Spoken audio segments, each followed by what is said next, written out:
Gun violence is out of control in New York City. Gun violence is out of control in New York City. Gun violence is out of control in New York City. Gun violence is out of control in New York City. I'm coming from the Bronx, and my daughter that was killed was Shamoya Mackenzie. Shamoya was 13 years old. She was 6'2". The day when she got shot, we were coming from basketball practice. Apparently, she have a few tournament was coming up, and on our way, close to home, there was a shootout.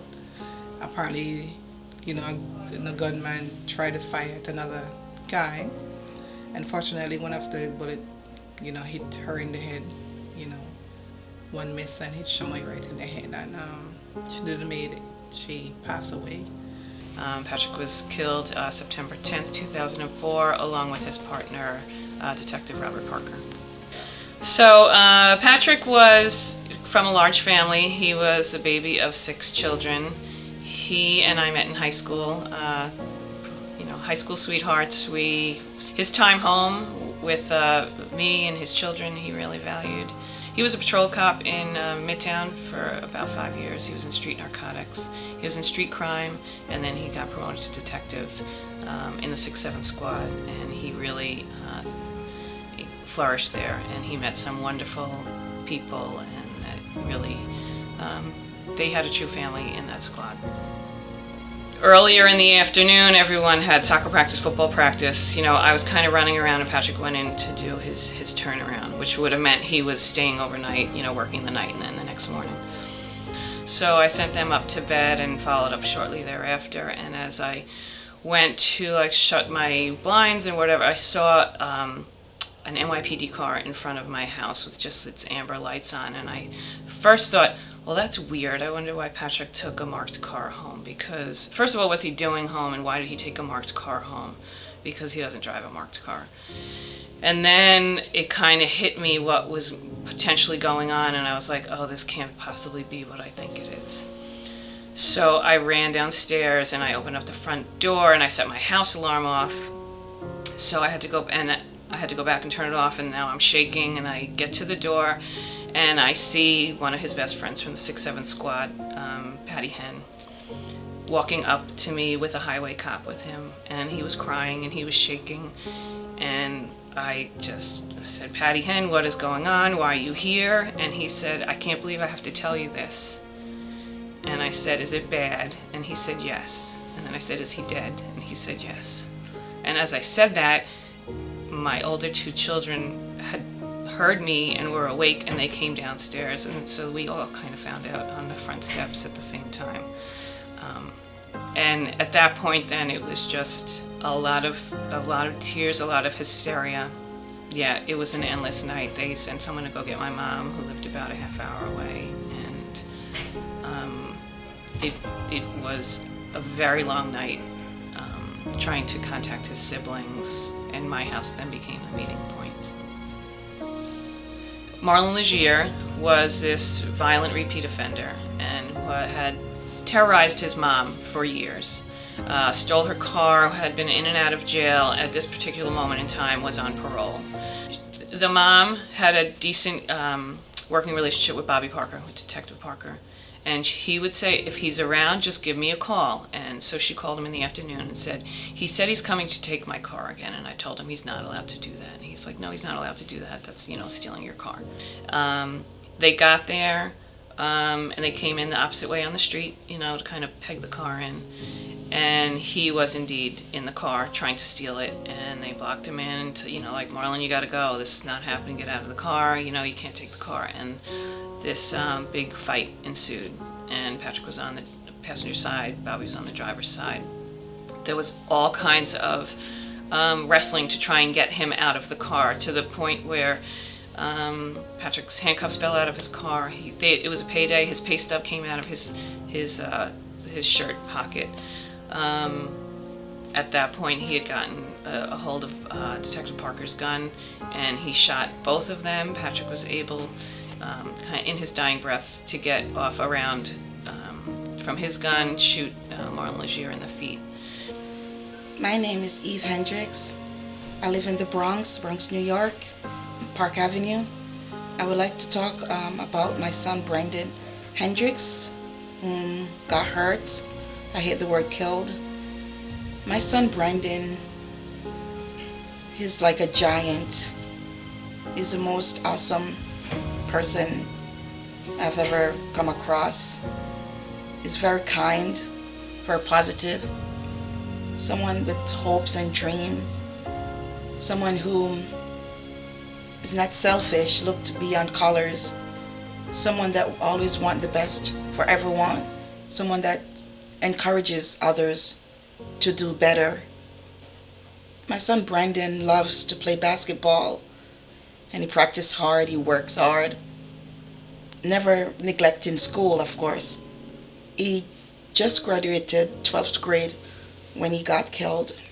1 week after graduation, I want to play the NBA. I said, that's good, son, and I'll be right there cheering you because you're really good.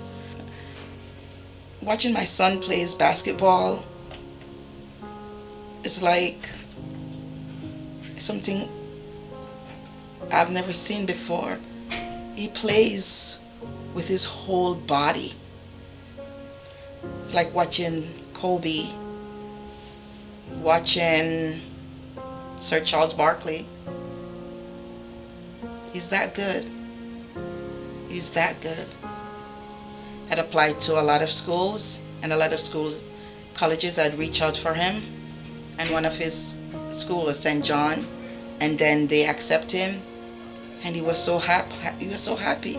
He's like, Mom, I am going to go to St. John, no matter what.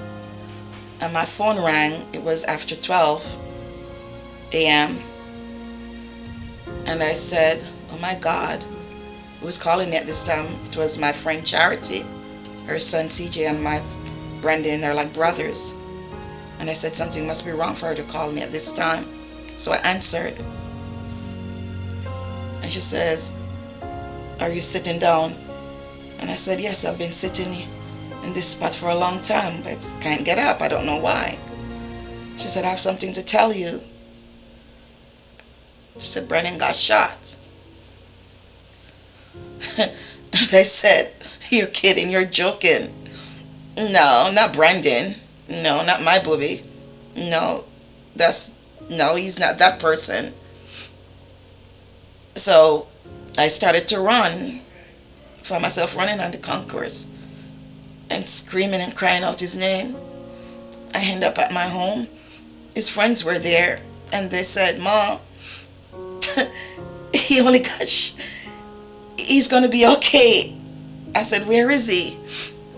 Why didn't you protect him? Then the doctors came.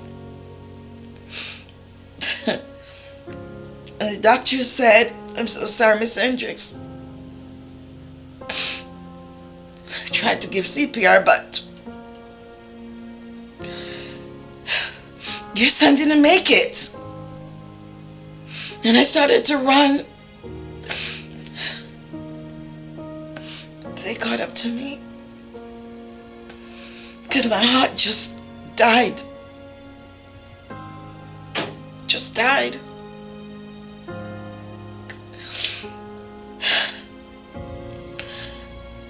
That was June 29th,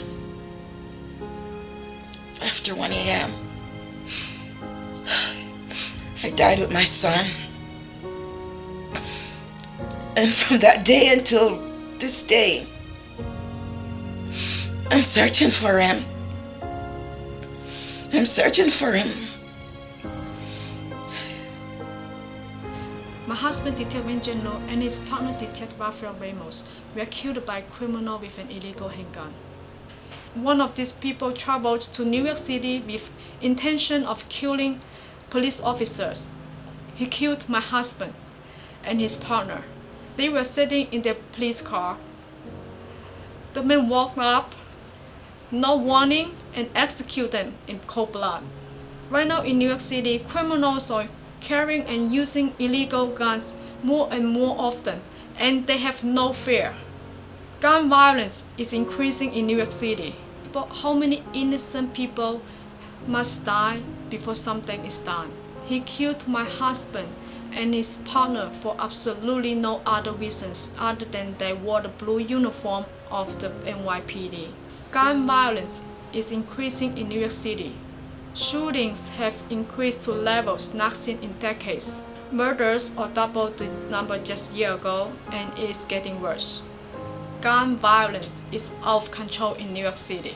To our politician, it is good to give chances, but please do not let out criminals, murderers on the streets without a plan. Fix the bail reform law. Immediate release is killing our families.